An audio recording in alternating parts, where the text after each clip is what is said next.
same industry because the trends are useful, right? And the useful thing here is this report is going to give us the last 3 months of occupancy changes by submarkets in the area, right? So we can see here, May, pretty much down across the board, all throughout Texas and the US, and pretty much every submarket in the country. June, Corpus Christi starts to stabilize. We're hitting summer. South Padre Island starts to stabilize. Galveston and everywhere else is still down quite a bit. Summer, Corpus Christi is doing pretty well. They're actually up. They like in hotel occupancy. Whereas most of the other market is down. Galveston starts to recover a little bit from a hotel side. Houston's down spectacularly.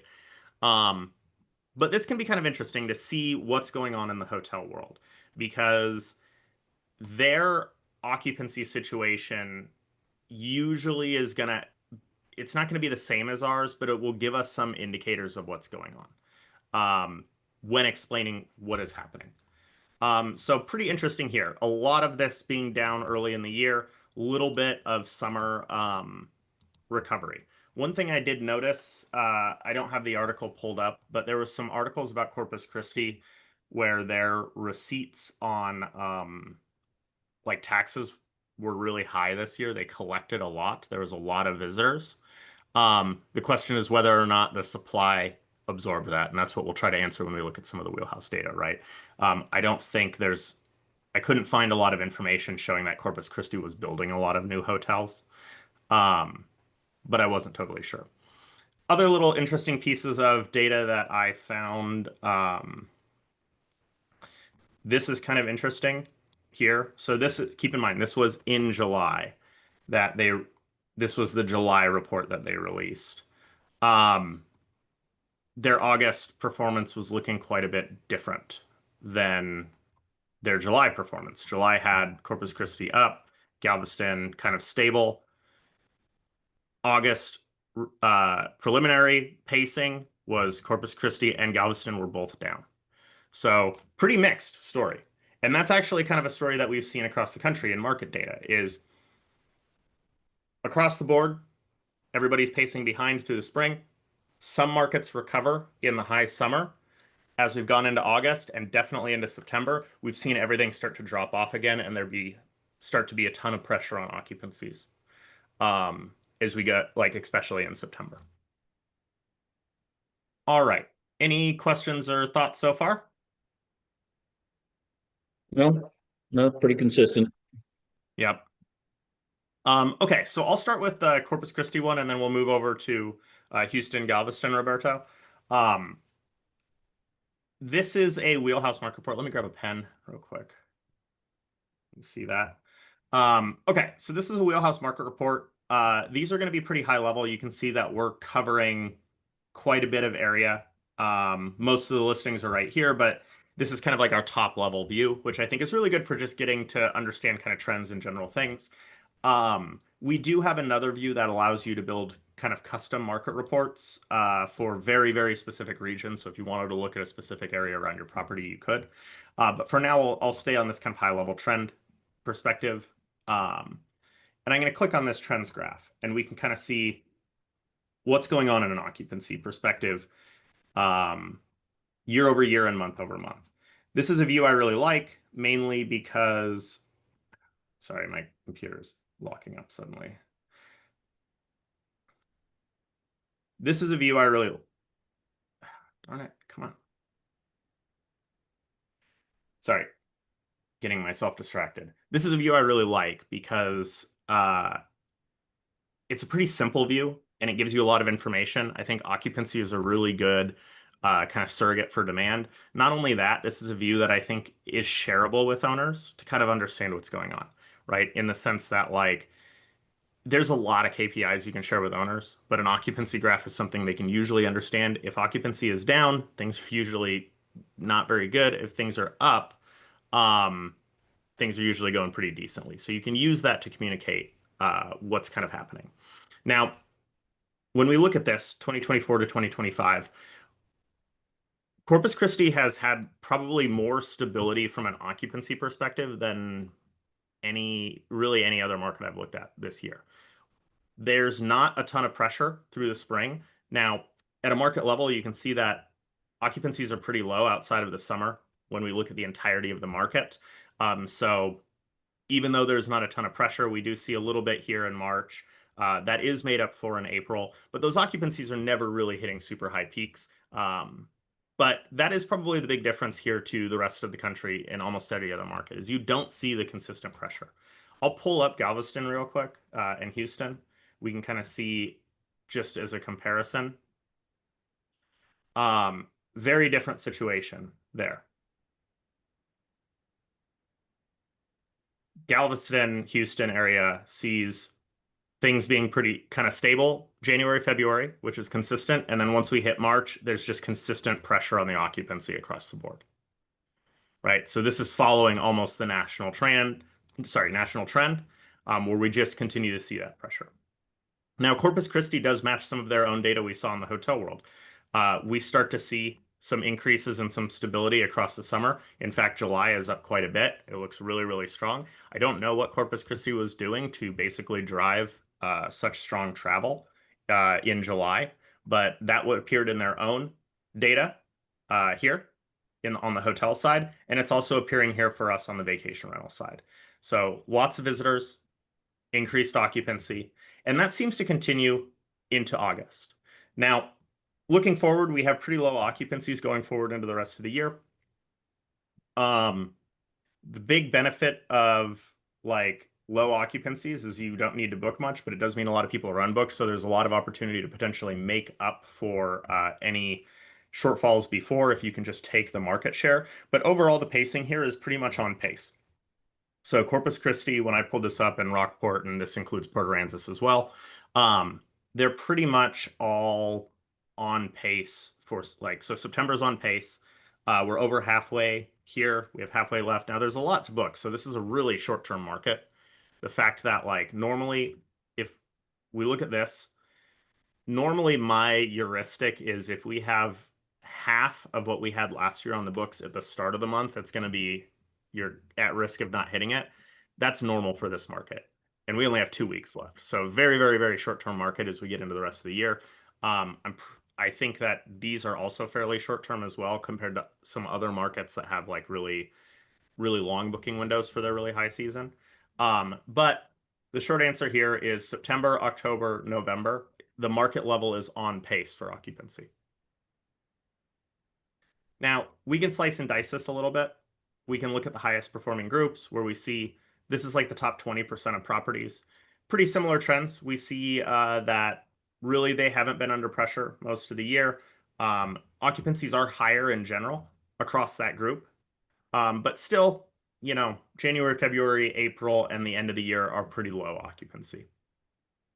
There are other slices and dices here too. I didn't do too much prep work on other ones, but we can kind of just take a glance and see. What's interesting is if we look at smaller properties, we see a little bit different story. So this is just looking at like studios. Studios have occupancy pressure through the spring. So summer still looks pretty good, but we don't see growth in June. So this kind of matches the hotel stuff, right? A little bit of retraction. July is really strong, but there's definitely indicating something, which is that these smaller properties are not necessarily the customer group that was growing in this area. They're under more pressure, or maybe, Mike, maybe they were building more, but I think they're probably building the homes and they're just maybe a better value that people are instead of getting multiple hotel rooms, they're just getting a home, right? But these studios are under a little bit more occupancy pressure than we saw in the rest of the market. Same with one bedrooms. They look a little better than the studios, but they're still not quite as strong as the rest of the market at large, except for when we get into July. What are your thoughts, Mike? What do you think is going on there? Yeah, so it's what we see frequently. Um, my property has traditional condominiums, one bedroom, two bedroom, three bedroom, even a couple of four bedroom configurations. We also have the typical two queen bed hotel rooms in one building. And those see a whole lot more competition from the Holiday Inn Express, the Hampton, and the Best Western that are in town, because they pretty aggressively changed their prices to to lure people in. The difference is they're a couple blocks off the beach, so as we say, they're on the island, but they're not on the beach, and so that's always proved to be one of our challenges. We, in response to that, we use Red Awning as a channel manager for the OTA volume. We'll push out a lot of last minute specials and snare a few people that travel without the, especially during those times of year, they may travel down here without a reservation, but rather just look for the best deal once they get on the island or even near the island, and then go to that location. So we try to be very aggressive with that, empowering the front desk to if somebody's calling, and clearly we can find out within about 10 seconds if it's price related, as opposed to hey, where are you guys at, all that sort of stuff. But Yeah. we've seen, and I've owned Beachgate for 30 years, 30 years this year. But seasonality has always maintained a pretty consistent trend. COVID sort of changed that a lot because everybody wanted to stay at home but stay at the beach, and so it was by far the best years we ever had. So maybe we need another pandemic. It would create the fear, and everybody says, "Oh, let's go to the beach and stay instead of staying at home." I don't know, but we've uh, we've seen a lot of consistency, and so most of our fluctuations that we obviously want to look at is the summer was a little more off than what we have typically seen. Um, but spring and fall, pretty well tracked. Year to year to year, we run promos all the time to try to fill in the gaps and get people to extend stays or come earlier, all those sort of things. Um, but like competition is uh, not just a daily, weekly activity, but an hourly activity if you're working it. So Yeah. The interesting thing is, I mean, I think really, if you've with your properties in the market, really digging into your data to see what happened this summer is key because, honestly, this is the most unusual market I've seen for summer. Nobody was up anywhere else in the country. I've looked at like all the major markets. Everyone was down. Like some down so significantly. Nashville, which has been a booming city for over a decade, it's down like yeah, 12%. Like this is really interesting, and I don't mean just like looking into your own data too. It's like what was the CVB doing? What was like why I'm wondering what was all the draw? Like what caused so many more people to attend? I know there was some articles about like their tax receipts being really high here. And I don't know. I'm gonna probably look into it myself. I do think this CVB data is really helpful. So once they kind of release August and we see what starts to happen, there's another piece here too. I saw some impact studies they did. The community really seems to support the tourism here, whereas some communities are getting really hostile to their tourism. mm, Um, you know, I'm sure people want to go somewhere where people want them to be there, right? exactly. Always helpful. Okay, let's take a look at another data point before we move on. Um, and I wanted to, let me see here, which one do I want to do? So let's do this one. This is asking rates. So asking rates is kind of an interesting metric where occupancy, I like to use occupancy. It's a good one to share with owners to kind of talk about what's going on in the market. You can also kind of set your strategy if you see bigger trends.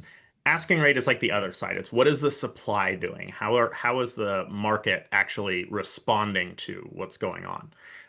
Because asking rate is the average advertised rate that Wheelhouse sees across channels. So these asking rates are not going to be, hi Gabriel. These asking rates are going to include both booked and unbooked properties. So we kind of see how the market is pricing in response to the occupancy, whether or not they get booked, right? So occupancy is demand, asking rate is supply, kind of response by supply. Um, and I think the thing to note here is one little bit of increase year over year, um, but not a ton, right? So these are dates in the past. We can see how they ended up. Being somewhat conservative, but still a little bit of increases year over year. And this is something that's been kind of interesting that I've noticed.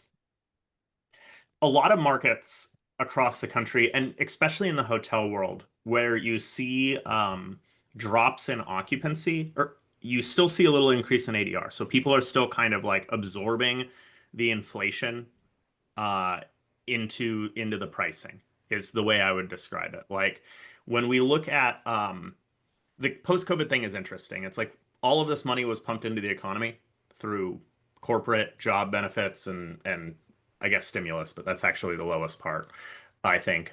We pumped all this money into the economy, and then everyone spent it before the inflation. So we like our industry actually got like the pre-inflation money, right? Like all of the inflation that was going to come into the economy, people spent in our industry.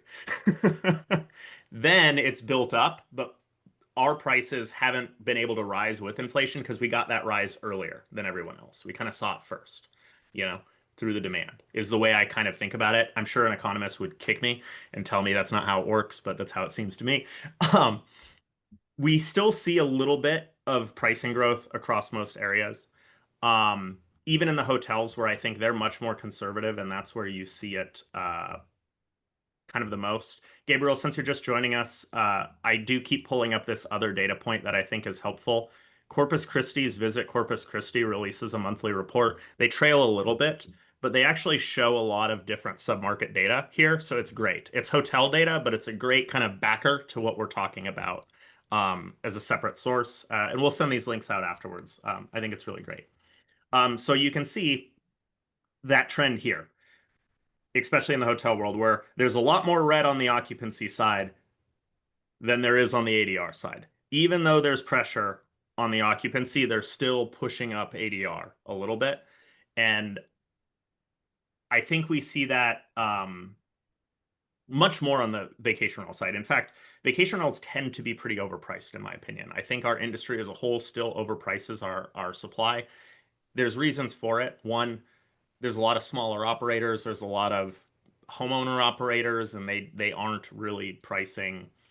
They're not necessarily pricing super effectively, especially the further out you get. Also, smaller portfolios have more of an incentive to keep a higher price because you can't sell extras of the portfolio. So you kind of need to gamble for the higher price, and you don't have as much to sell in the short term.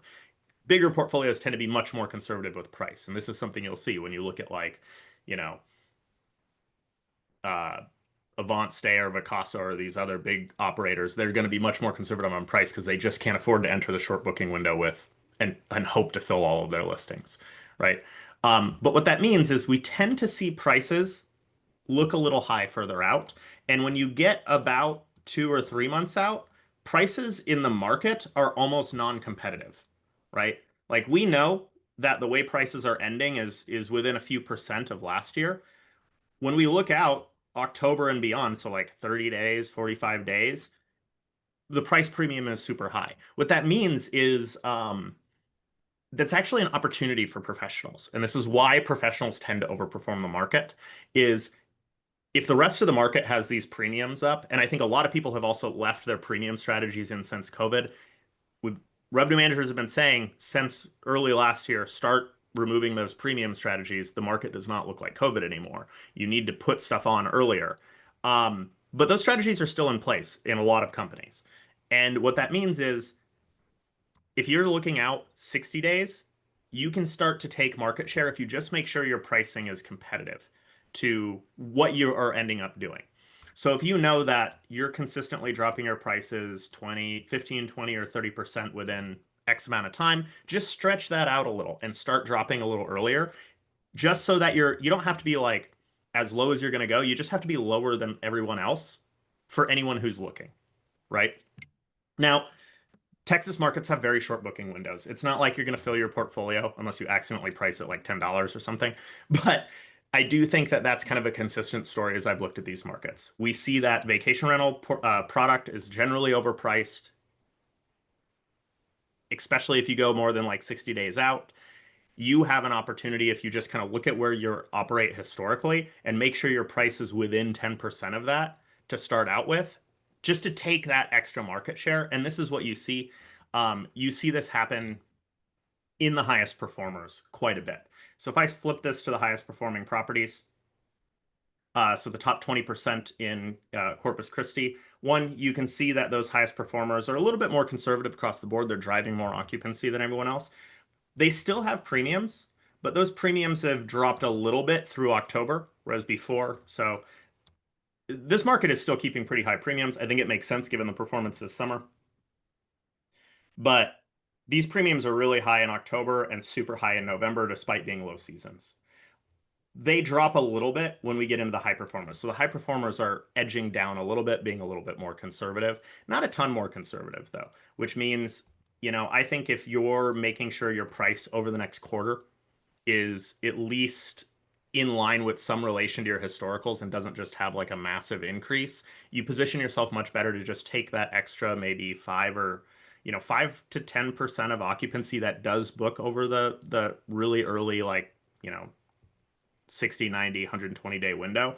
But that can add a lot in the bottom line, right? Because it tends to be at a better rate position than what you book in the very last term. And, that 5 to 10% can be the difference between being up or down in a year. Um, that tends to be the advice I give. I think that's probably true here. I do think Texas markets do overprice a bit. When I talk to large operators, they're much less conservative in Texas. Ironically, that's an ironic thing to say. Much less conservative on price than the large operators I see across like the Panhandle and other places. um, and it does make sense. It is a short booking window, but whenever you feel if there's pressure anywhere, and we know there's pressure across the country, and especially this fall, we're seeing a lot of pressure. So all those markets that did well in the summer, September is looking pretty poor for them. Not looking too poor here, but there is some signs that there's occupancy pressure in the fall, that people spent their money for their trip during the summer, and there's not necessarily the same travelers coming up. Now, let's hop over to Galveston, Houston area. Gabriel, where's your portfolio? Well, we set it on Bolivar Peninsula, mostly. Can you listen to me? Do you hear me? Yeah, I can hear you. Yeah, you do? Okay, yeah, because I have this one is, I'm insisting on this, but it doesn't work at all. So sometimes it fails with me. Yeah, so we have on Bolivar Peninsula now, we are a Casago franchisee, and uh, we had a growth on the number of units that we used to deal because of the Vacasa merger. Hmm. And it used to be 100, I mean, it used to be 60. Now we're close to 150. If not 150 already. And also we are on Freeport, which is Freeport slash Surfside, and that is a total of 150 actually, if you consider all of those units, and you have the Galveston area, it's in between those areas. So we kind of over there. What you were saying makes a lot of sense, especially if I go back on I think it was March, where we were placing our units pricing as the market was pricing, and we were having no reservations. And I think I shared this with you when you did the same round table at that time. Hmm. And when we went like 10% below the market, we had a massive amount of bookings. What I noticed was that the price that the market was setting was kind of what you were explaining right there. It was a little bit higher than what we saw last year.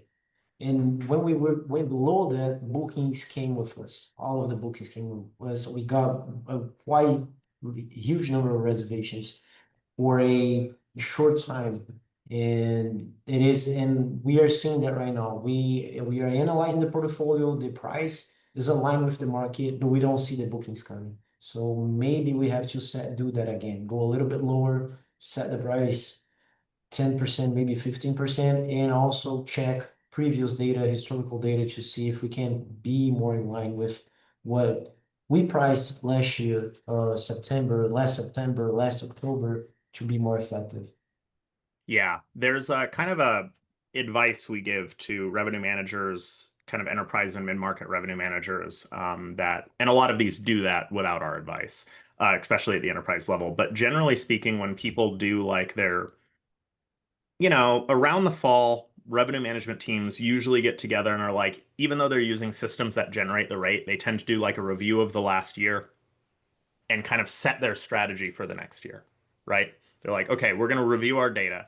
And one of the things they tend to do is they look at their historical averages by group. So maybe that's by bedroom count. Maybe if they have different submarkets, they'll break it up. And they're kind of looking at their historical averages by month. And then they compare that to the rates they're posting and usually tie those in some relationship. They're like, especially post COVID, where post right during COVID and right after, people were like, as high as it can be because who knows what the rate's going to be. The more like the pre-COVID strategy, and also what I think is coming back, is you're like, okay, we want to be within 5 to 10% or maybe 15% of our historicals further out. And then we want to make sure when we're in this booking window, whatever that is, 60 days, 90 days, that we're really not more than X percent. And then they kind of rebuild, they like will fix their system to make sure that they're not just floating super high.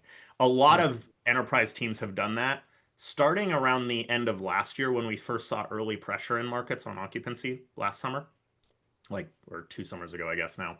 Um, and I think that's a really good exercise. Is just like as you look forward, especially when you have a larger portfolio, there's a huge change. If you have a small portfolio, you don't, sometimes you shouldn't do that. You should keep your price higher if you have only a few units because you can't sell them if you accidentally sell them too low. But when you have 100 units in a market or 200 units or 500 units especially, you cannot afford to do that. You cannot afford to sell everything in 30 days. So the goal with those is to make sure like, okay, well, hey, we know what we are able to do. Let's just make sure we're a little above that further out and that we're in line with it when we're in the window. And we choose when we're maybe going to drop below it. And then that way, because you have a lot of properties, if you have a system where you can really see where your bookings are occurring really well, like you can see the pickup, you actually have time to respond. If you do like you have a large portfolio gives you the benefit of you can gather data before everyone else. You just have to price in a way that's going to get the data because you also have time to respond. If you see early bookings further out, well, you can raise the rate, right? Because you have more properties to sell and you get the benefit of that data. But you actually have to price more conservatively to get that data before everyone else because all these people who have small portfolios and are pricing high, they're gambling and it does work out for them sometimes, but they're banking on the idea that maybe I'll get it here, but they never really know where the consumer is, you know? Yeah. Um, Interesting thing though about like Houston, Galveston area is that area does look pretty different in this hotel data. So we can see um, everyone was kind of down in May pretty substantially. Galveston, interestingly, down. This is the hotel data. Pretty substantially down, but the hotels even were pushing price, which is fascinating to me. I'm not totally sure why. Usually they don't do that the same way. They usually are much more stable where they always push price a little bit. Um, but this is kind of interesting. This is interesting to me because actually the revenue managers here might have a win because they were able to recover some of the money from the occupancy loss in the ADR loss. Now, Oh, hotel revenue managers are interesting. As we go into the summer, we see Galveston is still down a bit. They're being much more conservative on the rate position, which is much higher than Houston. Houston's just down, down, down, down. Houston's been a tough market since I was in the property management side and starting just because there's too many hotels. They built too many hotels there. It was too easy to build them. There's way too many hotel rooms. They've never been able to like the city is too big. Even though they get a ton of travelers, it's too spread out and there's too many people. You know what I mean?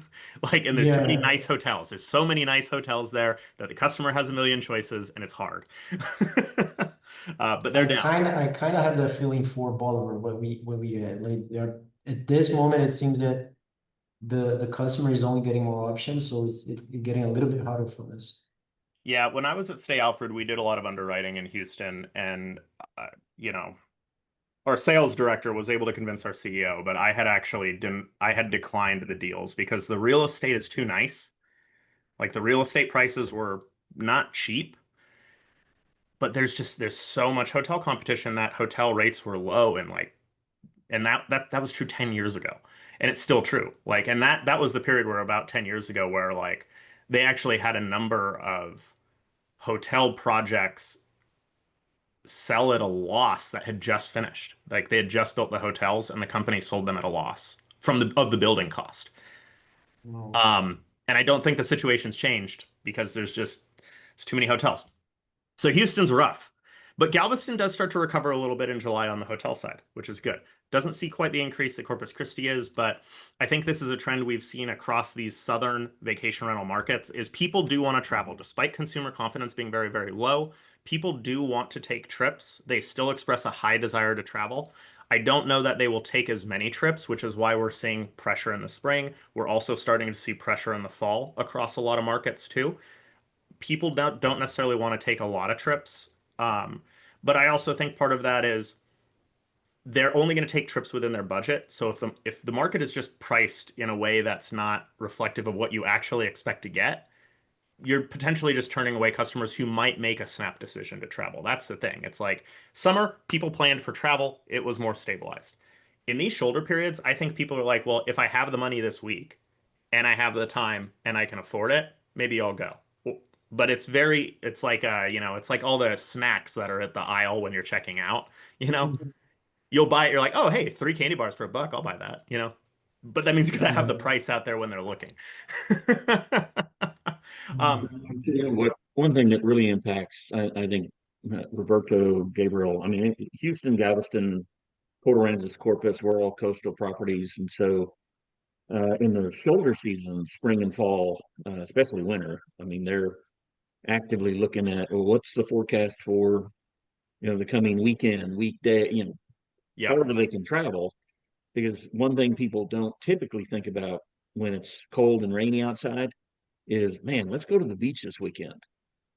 Now, fortunately, in Texas, we don't see a whole lot of cold, rainy days because it can be 85 degrees on Christmas. But we do have to, I think, play the short-term rental market because we're not, at least Port Aransas, we're not if we can filter out the business travelers mhm, um, from those that are doing it purely for pleasure, because we don't get much of any business travelers in Port Aransas. yeah, They're all on holiday, on vacation.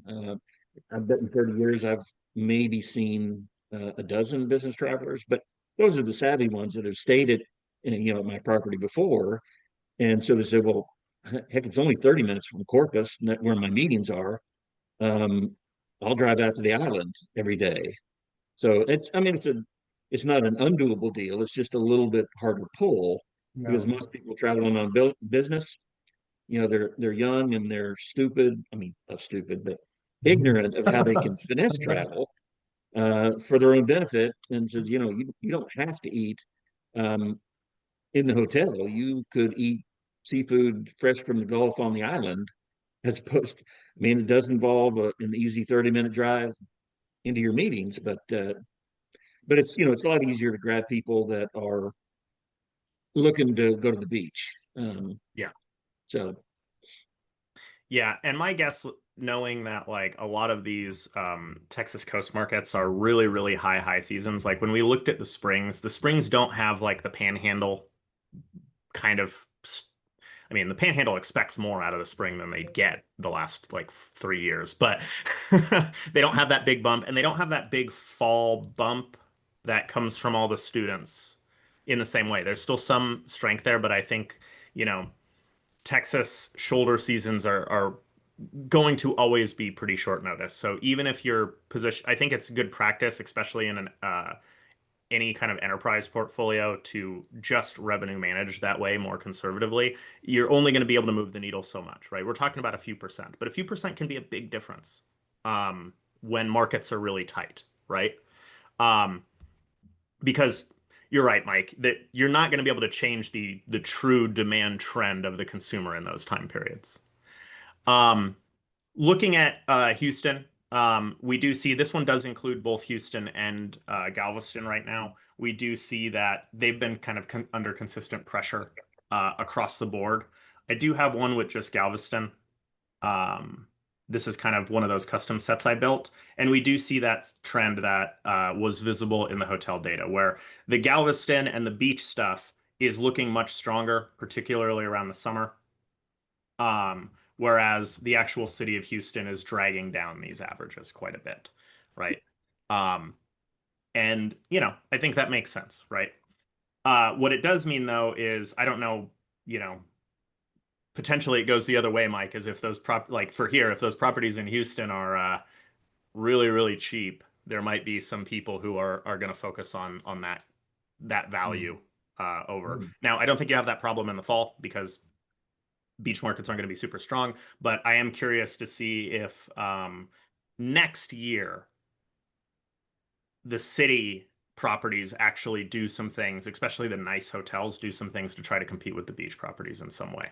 And I don't know that they'll be able to take a ton of business because obviously people want to be at the beach, but we'll see what they do. Um, in terms of the rate situation here, the asking rates, this I think stands out quite a bit different than Corpus Christi, and it's still that same trend we looked at last year or earlier in the spring, Gabriel. This market just keeps rates high. They're pushing too hard. So they're not like the market as a whole is not responding to the fact that they're under a ton of occupancy pressure. They're not doing a great job. They're kind of like trying to make up for it here, which, you know, hotels can maybe do that. I don't think short-term rentals have the capability to really push price in the face of occupancy drops. The markets are too it's too hard to know what your competitors are doing at any given time for the market to be like to be able to do that like they can in a hotel where they get the Smith Travel Research report and they're like everyone can kind of collude in a way on price. And that's where you see in hotels they even though occupancy is down, they usually are still pushing ADR a little. I don't think that we have the flexibility in our industry to do that. There's not enough coordination. There's too many different properties and too many different kinds of operators to be able to do that. Now, when we look at the top performing properties, we see a very different story. They're being much more conservative across the board. They are being much more conservative as they look forward, although that's still really only about 45 to 60 days that the market's looking out. I think for, Gabriel, as your portfolio has grown so much, really working with some professional revenue managers to help talk about those things you do at a large scale that are different from what you do at a smaller scale for revenue management. There's a big switch there that I think is really hard for people to learn. You can chat with Wheelhouse about it. I've been through that. I helped grow a portfolio from 80 units to 3,000. There's a couple break points where you really have to change what you're doing from a revenue management strategy perspective. That mostly go between like, hey, when we're 80 units with 10 in different cities, we keep the rates high here and then we manage it in 30 days. To when we're 3,000, it's like we need our rate plan to be in line across the year when we start, and then we're going to react based on what we're seeing in the pickup across the year, and we need a really good way to see where things are pacing so that we're not spending a bunch of time looking at every time period. Yeah. So happy to chat with that. We also have some great tools for you, Mike and Roberto, where we can really easily show you your pace. I'll pull one up real quick. This is a free tool actually, so you don't have to be a Wheelhouse customer to use it. But this tool is kind of like a key data light for your own portfolio, and will very, very quickly show you where your sales are occurring by day, how recently those have been sold, and also where you were at this time last year. And there's a bunch of great tools here if you need ways of seeing your pace very easily. So in this case, you can see in green is last year. So I'm pacing behind in these areas. The highlighted parts are what I've sold in the last 2 weeks. So I can see like, hey, this date's selling pretty well. These dates are selling pretty well. You can start to see some of these things at a glance. And then this works really well for properties that are like a building, like you said, Mike, because you can roll them all up and then you can say, just look at my 1 bedrooms, just look at my 2 bedrooms, see which days are selling at a glance and which days are pacing ahead or behind. Let's go back to this market data real quick. Now, let's pull up that Galveston one. I do want to see the asking rate situation here. So this is interesting. So Galveston has a different a little different perspective than Houston. Like Houston is adjusting that. My guess here is those Houston people are really driving their price because they're totally underwater. We've seen how much pressure they're under, and sometimes that's the response. Like it's not necessarily a response that's going to get you anywhere, but maybe it's like that's the only option, or this is just fails, right? In Galveston, we see a lot more stability. Now, I did filter this down. This is looking at the top 40%, roughly, maybe top third. So I filtered out the lowest performing properties. So my guess here is if I looked at one with all of them, we would see this be much higher if I'm looking at the entire market. But I did filter out to people who really have, were less than 50% occupancy across the year, right? But we do see more stability here on the pricing, a little bit more conservativeness, right? They are a little bit more in line with last year. We do still see that they're pushing a little. We're still pushing in September. They're looking through October. There's still, in my opinion, a little bit too much of a premium here now that we're starting to see pressure. And then it's not until November. So about 60 days is when they're like, we're not paying attention. And that kind of gives you an indicator like, whatever the market's doing, look a little further out, especially if you're a larger operator. Doesn't mean you have to drop all the way down, but you only have to undercut them to try to take market share. And if you have a hunch that the market is turning away people, as in like people are looking and they're like, this is too expensive and go look at another market, that's why enterprise people try to put a stable price out because you catch those people too. All right, guys. I think that's most of what I got for you today. We have this recorded, so we'll send you the recording and I will send you, I'll have Edson send you these links, just these two, but this is great. Whether, if you're anywhere in Texas, this Corpus Christi monthly report has a ton of great data that you can also leverage. And then just a reminder, these market reports are free. You can export the images. So if you do need some things to kind of talk to owners with, feel free to just create an account with Wheelhouse and you can access any of these across the country. So you can go, look at your market, look at other markets, see what's going on. In addition to that, if you do want to talk about some of the data tools we have to analyze your own portfolio, this is also a free tooling. So we're happy to help you get set up. Just reach out to us. We'll get you a meeting. And then last but not least, if you want to use this as a pricing platform, we're pretty darn good. We are the choice of enterprise. We work with Brett Robinson's 360 Blues, Natural Retreats, Avant Stay, V Trips. The Casa is now fully onboarded. So we work with all the largest clients. Yeah, we are about to sign the deal. We'll probably sign it next week. So yeah, if things go well, we might. Well, I don't know, because of the Vacasa merger, we're dealing with a lot. We're still on the onboarding process of those new units, but I think that we will sign it and start fully operating with Wheelhouse on December 1st, I would say. I think so, Awesome. not sure. Yeah. Well, you'll be working with my team on that, so you'll get an opportunity to have those conversations I suggested you have with us Nice. when you're Yeah, going through the very onboarding nice. process. Nice. Happy about it. Awesome, guys. Any other questions for me? No? John, do you have any specific integrations with Streamline We vacation do. rental software? We have a great integration with Streamline. There, huge benefit too. When I was on the property management side, I used Streamline, and so did my director of onboarding. So we have direct experience in the system for troubleshooting. And that also means I was a really old Streamline user. So I have a super secret contact that I try not to hit up more than once a year if I ever need to unblock something really serious. With Streamline, well, when it was a Resort Pro back in like Nice. 08 or 09, so used them a long time. Yeah. It's I gotta like be their system quite a bit, and we do know it well and have a solid connection. So if you are interested, it is free to connect your account so that you can access these performance things. And then from a pricing perspective, we give you a lot of control. So even though we do dynamic pricing, our algorithm's great, but because we work with enterprise, we give people a lot of control to set their own strategy and kind of influence the model to do what you want it to do. okay. Sounds good. Awesome, guys. Appreciate your time. Hope you found this helpful. And then look out for this again. We'll probably do this as we get into Q1 and start to see the early booking window for next summer is probably the next time we'll hit Texas coast markets. Nice. Awesome. All right. Thanks, guys. Thanks, John. Thank you, John. Bye. Bye.